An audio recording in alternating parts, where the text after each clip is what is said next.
Kryetari i Federatës së Futbollit të Kosovës Alvin Mademi dhe selektori i Kosovës Franco Foda kanë dhënë deklarata kontradiktore në lidhje me atë nëse është ftuar ose jo te Kosova për ndeshjet e marsit te Tinik Bruti, i cili para pak ditësh praktisi Dardanët dhe shkoi te Shqipëria Silvinios dhe Armand Dukës.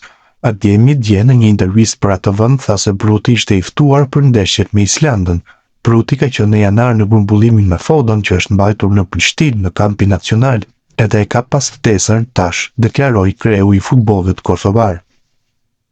Por selektori Franco Foda, sot në konferencë për shtyp mohoi ta ketë ftuar lojtarin për ndeshjet e marsit.